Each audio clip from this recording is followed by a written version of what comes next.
Quando vocês ouvem música clássica, vocês acham que a coisa é muito triste, muito para baixo, né? Sem alegria, mas isso não é verdade. Por quê? Porque é um problema de falta de cultura. Tá?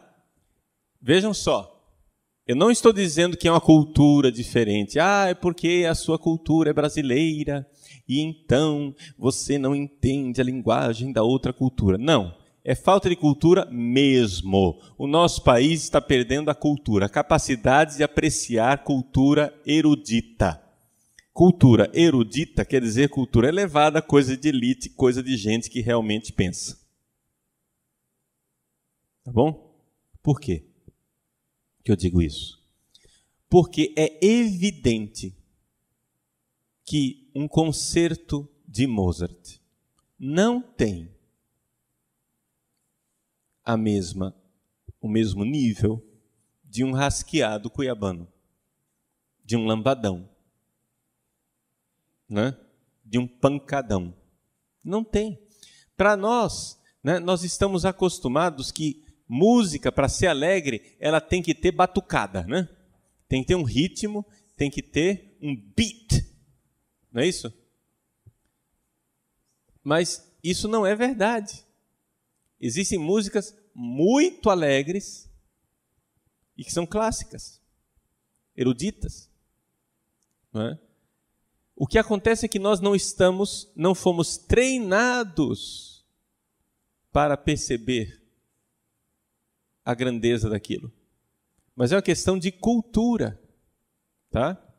É como, para pegar um exemplo daquilo que vocês entendem, é como uma pessoa que não entende de futebol e olha para um dos maiores craques jogando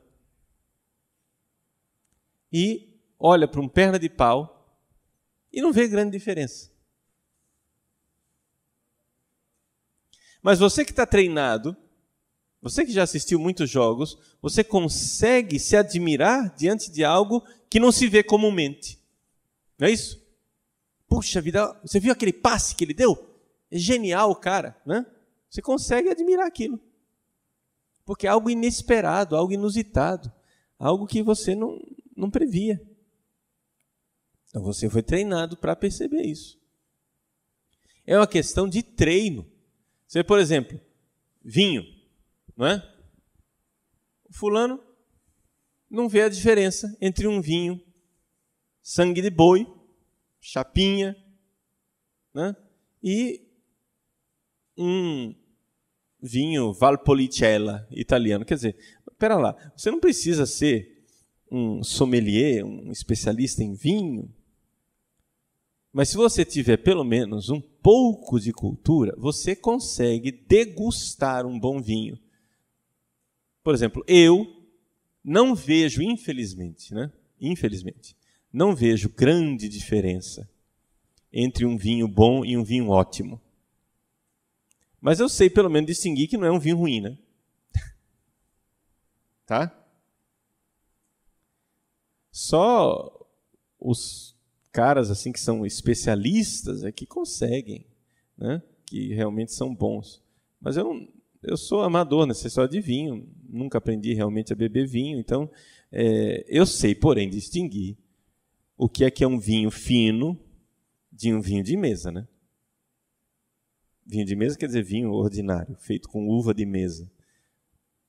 Aqui no Brasil muita gente não sabe distinguir, o pessoal, a cultura popular, né, vem dizer, olha padre, esse vinho aqui, olha, é vinho de mesa. Ele acha que vinho de mesa é vinho para se colocar à mesa.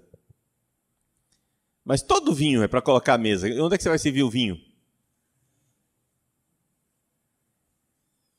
O vinho de mesa é feito com uva de mesa e não com uva vinífera, ou seja, uva própria para fazer vinho. Ou seja, pega essa uva que a gente usa para sobremesa, para refeição, para comida, uva de mesa, e faz vinho com ela. Está errado. Tem que pegar uvas próprias, viníferas. A uva vinífera não serve para comer. E a uva de comida não serve para fazer vinho. Não é a mesma coisa.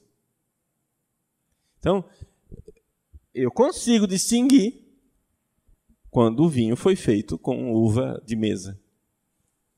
Agora, entre um vinho excelente, 5 estrelas, e um vinho médio de 3 estrelas, aí, meu irmãozinho, a minha capacidade já foi para o beleléu, né? A mesma coisa com relação à música. Com relação à música, vocês precisam ser treinados para admirar e para conseguir saborear a música erudita. Senão, para vocês, é tudo a mesma coisa. É tudo incoerente. O que é que eu tentei mostrar para vocês com essa análise do concerto de Mozart? É que o concerto tem um sentido, o concerto tem um significado, ele é uma linguagem. Então, nós vimos 3 personagens, o piano e a orquestra dividida em 2 grupos, as cordas e os instrumentos de sopro. Eles dialogam entre si, eles colocam argumentos. E dá para perceber, mesmo que você não tenha grande experiência, mas com uma pessoa que te acompanha e que ajuda você a perceber as diferentes sonoridades, para perceber o diálogo que está acontecendo, dá para você entender que existe ali, naquele drama, naquele concerto, naquele diálogo, naquele conflito de tristezas, uma tristeza histérica, destruidora, e uma tristeza nobre, inteira, né? Existe naquele diálogo, no final, existe uma redenção. Aquelas notas finais do piano, aquele mi insistente, como se fossem pequenas gotas de ouro marcando, né? Aquilo parece redimir tudo. É uma nota insistente, obstinada, né? Aquele tá, tá, tá, tá, tá, que parece que consegue redimir e pôr um ponto final naquele debate. A orquestra cede e então passa-se para o 3º movimento e ressuscita na alegria. Não é como se os 3 movimentos é como se fosse a vida pública de Jesus, que começa alegremente, a paixão, que desce até a tristeza da morte, e depois a ressurreição no domingo de Páscoa. Então, existe uma resolução final. Isto é linguagem humana. Gente, passarinho não é capaz de fazer isso. Agora, se nós nos limitamos a uma linguagem empírica, materialista, e não somente animal, sensual, não é? Você não vai sair da eguinha pocotó e da boquinha da garrafa. Entende? Você não vai sair disso, você vai ficar no nível animal. Porque esse é o tipo de música animal. Entendeu? E você vai ficar nesse nível. Ah, não, mas isso aqui é a verdade. Gente, existem 2 coisas. Existem 2 tipos de música que valem a pena ser ouvidos. A música verdadeiramente popular, isso quer dizer a música sertaneja boa, né? Você ouve, tem clássicos da música sertaneja, coisas assim que são interessantíssimas, que são verdadeiramente populares, e a música erudita. Essa porcariada que está no meio, a tal da MPB, entende? Não estou condenando toda a MPB, mas essa porcariada que está no meio não vale muito a pena. Não vale muito a pena. Eu sempre gostei de música clássica, não é? E tinha uma certa reminiscência de música popular brasileira na minha cabeça, porque, claro, eu cresci na minha infância e adolescência, eu cresci ouvindo essas coisas da bossa nova e MPB. Mas foi o Olavo de Carvalho, quando eu ouvi o juízo dele a respeito de música, que é exatamente esse, ele acha que A gente pode ouvir música erudita e música realmente popular, verdadeira. Mas esse negócio que está no meio é meio complicado. Foi o Olavo de Carvalho que abriu meus olhos para essa questão da MPB.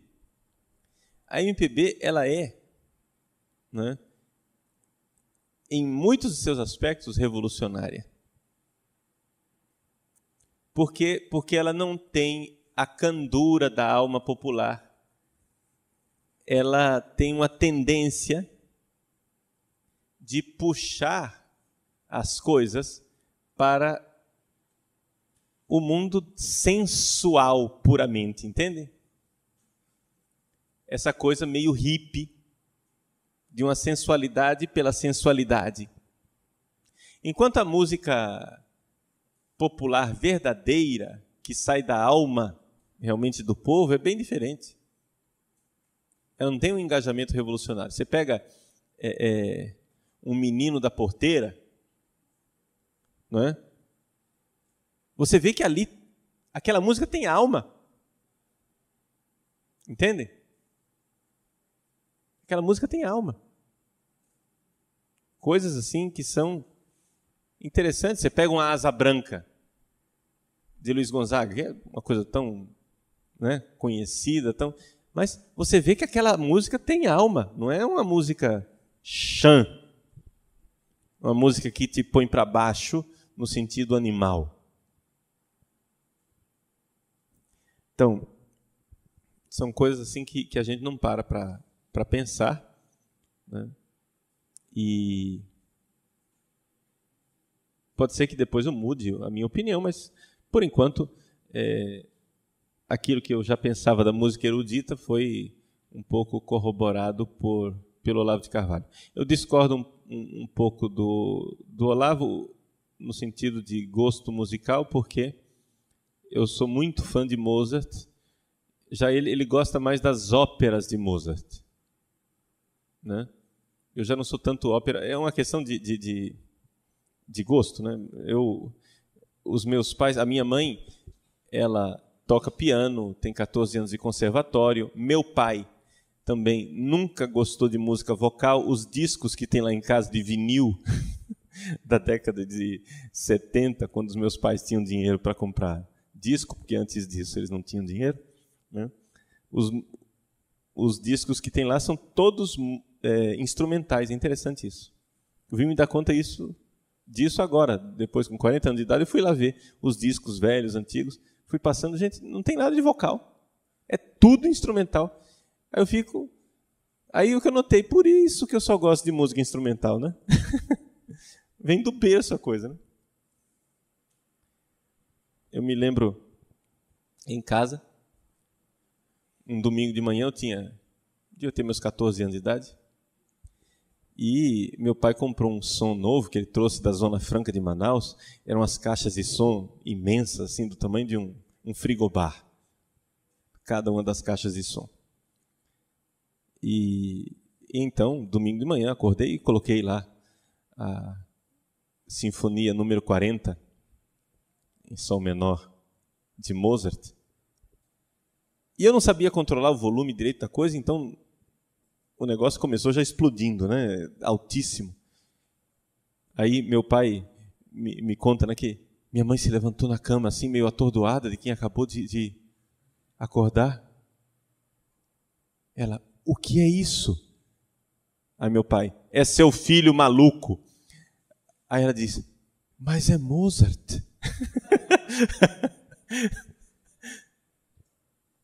Então, essa coisa, graças a Deus eu fui educado um pouco nisso, mas gostaria de transmitir para vocês também, não é, essa capacidade de vocês descobrirem o mundo bonito da linguagem tipicamente humana da música erudita.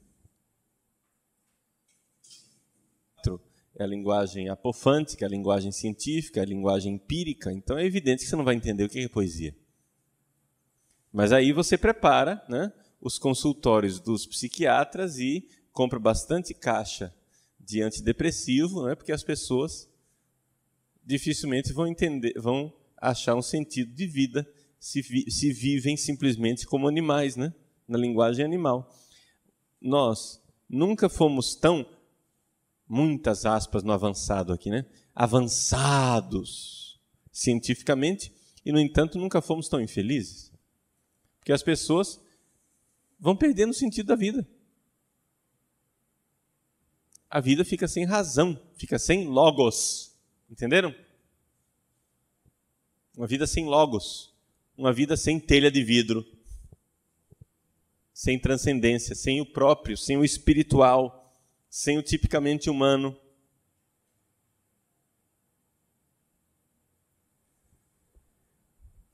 Então, a poesia tem essa importância. Kant, então, nos fala do sublime. Quando você, por exemplo, vamos pegar algo que é da época de Kant, embora seja um pouco depois de Kant, não é? É contemporâneo a Kant, mas de uma geração um pouco mais recente. Uma sinfonia de Beethoven.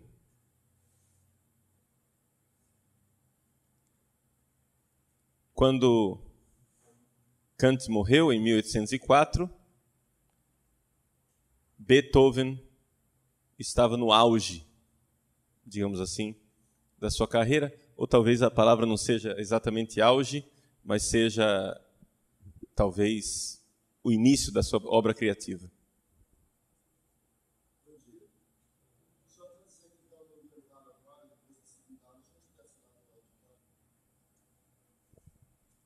Em 1803, Beethoven, por exemplo, produziu a terceira sinfonia, a Heroica, que, de alguma forma, foi o marco da transição do estilo de Beethoven, que já era original, mas era bastante ligado ao passado. E então ali Beethoven descobre a sua voz própria em 1803. Então Kant morre em 1804, Beethoven começa as suas sinfonias originais em 1803. Então são contemporâneos, mas duas gerações meio diferentes. Bom, quando você ouve uma sinfonia de Beethoven, você é capaz de ser arrebatado pelo sublime. Beethoven, por exemplo, eu não sou muito fã de Beethoven, não. Estou citando Beethoven porque é contemporâneo de Kant, tá? Só por isso. Mas, quando você ouve a terceira sinfonia, a Heroica, você vê a dramaticidade, porque é verdadeiramente um drama, existe uma veia heróica, uma certa híbris, um sentimento um pouco irracional de pretensão prometeica, né? Como se quisesse arrebatar o fogo dos deuses, como se o homem quisesse, de alguma forma, superar as adversidades da vida por suas próprias forças. Mas, a um certo ponto, Beethoven é capaz de fazer com que o nosso coração fique apaziguado, entre numa certa resignação, que é a experiência do sublime. Ou seja, você certamente já fez essa experiência dentro da música, talvez com outras músicas, sei lá, da renovação carismática, ou músicas populares, né? Essa experiência em que você vê que na linguagem popular a gente diz, essa música mexeu comigo, ou então essa música é muito bonita, essa música me toca, ou então eu gosto muito dessa música. Mas, muitas e muitas vezes, essas experiências são experiências de sublime, onde as coisas parecem adquirir um sentido, onde a vida fragmentada parece ter uma resolução final, onde os conflitos e os dramas parecem finalmente se dissolver e produzir algo de positivo.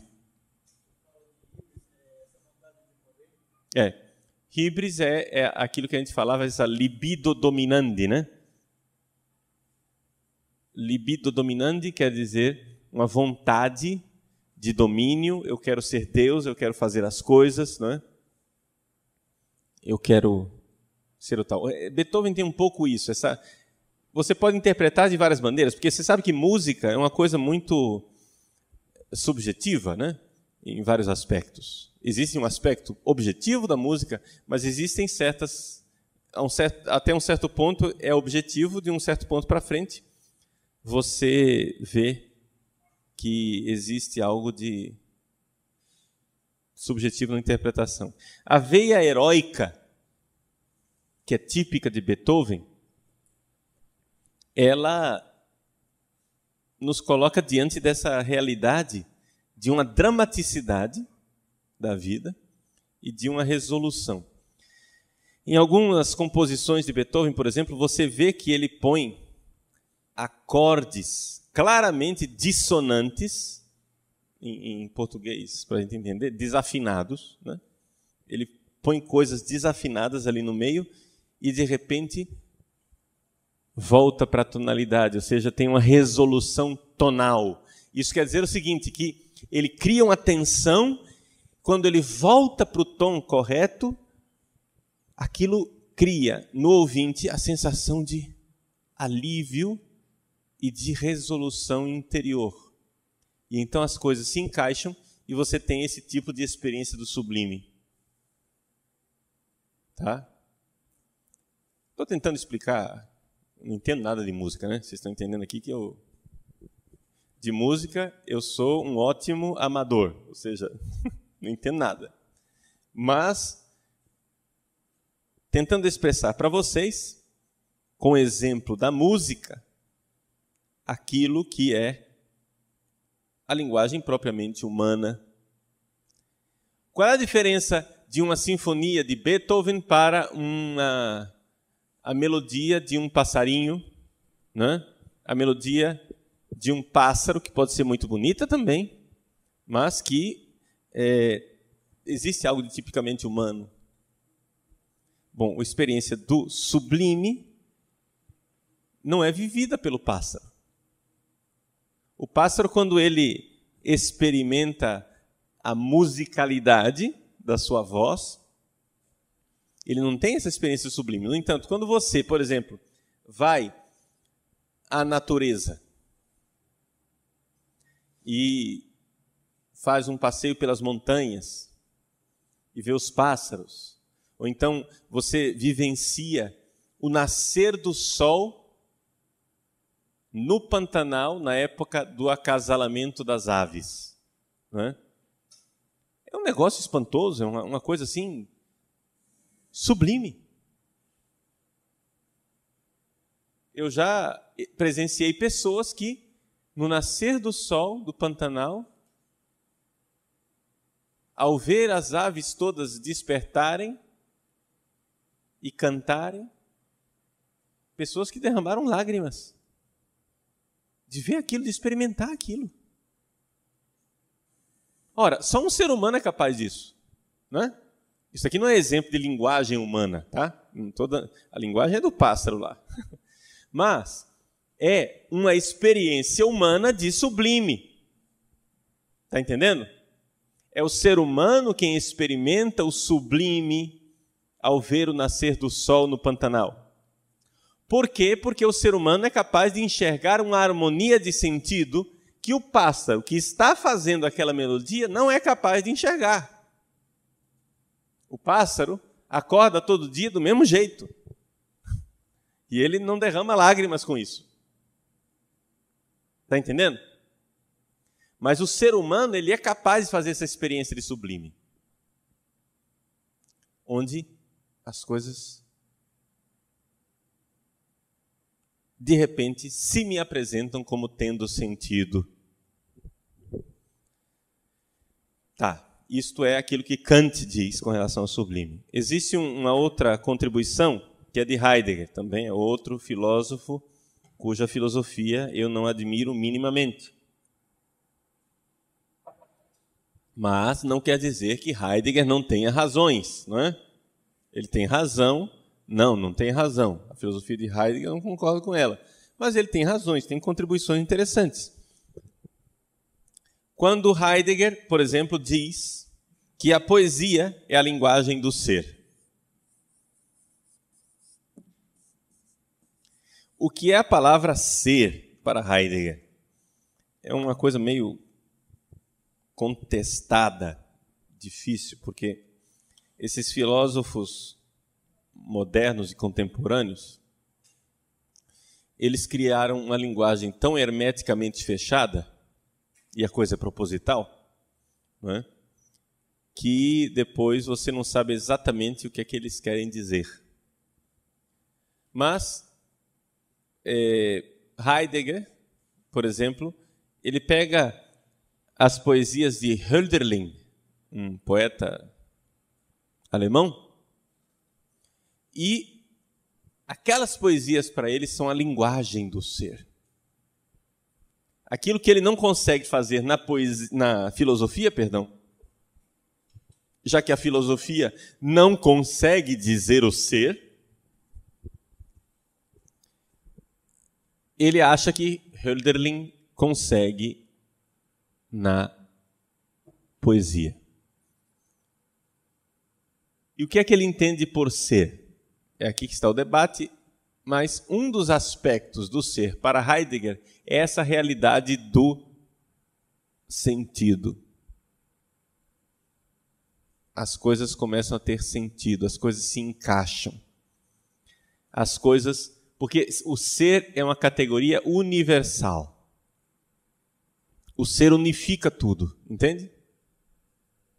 Ora, a linguagem empírica, ela não unifica as coisas. O empírico não unifica. Quem unifica é o pensamento. Mas já que Heidegger, como filhote da filosofia moderna, junto com Kant, já que Heidegger matou a metafísica, que ele acusa de ser ontoteologia, ele recusa uma linguagem filosófica que possa expressar esta unidade do ser. Mas, ao mesmo tempo, aceita a linguagem poética não filosófica como capaz de produzir o ser. Por isso que Heidegger, ele é a filosofia de Heidegger é uma secularização imanentista, materialista e empírica do cristianismo. Assim como os cristãos esperam a parousia, né, a vinda de nosso Senhor Jesus Cristo, Heidegger também espera a parousia do ser, a manifestação do ser, porque ele acha que não é possível nós dizermos o ser, não é possível nós tematizarmos o ser filosoficamente. Ele acha que o ser é quem tem que vir. E quando é que o ser vem a nós, nos visita? Quando os anjos tocam as trombetas e as nuvens se abrem? Não, é na poesia. Porque aí, quando você ouve a poesia, você é visitado por uma presença, parousia, né? Uma presença do ser, do sentido, do logos, do todo. Bom, isso aqui é só um pequeno vestígiozinho da filosofia de Heidegger. Mas, vejam, só estou citando Kant e Heidegger, novamente, não porque eu estou de acordo com a filosofia deles, mas porque, nesse aspecto, eles nos ajudam a entender a função da linguagem propriamente humana, nesse aspecto de dar sentido à vida, de abrir, através da poesia, através da experiência do sublime, abrir uma fresta nesse mundo imanentista que nós temos de colocar uma telha de vidro no nosso telhado. Tá? Ou seja, de entrarmos numa linguagem propriamente humana. Então eu só estou usando esses exemplos, embora Kant e Heidegger não estejam de acordo comigo com aquilo que eu fiz do pensamento deles, tá? Que eu estou pegando o pensamento deles e usando para outras finalidades, para finalidades que eles não estariam totalmente de acordo. Então, ninguém me acuse de desonestidade, pelo amor de Deus. Né? O padre Paulo está dizendo que Heidegger e Kant estão de acordo com ele. Eu estou dizendo desde o início, eu não estou de acordo com eles. Mas eles tematizam duas realidades interessantes, que é a questão da experiência do sublime, em Kant, e a questão da linguagem poética como linguagem do ser, em Heidegger.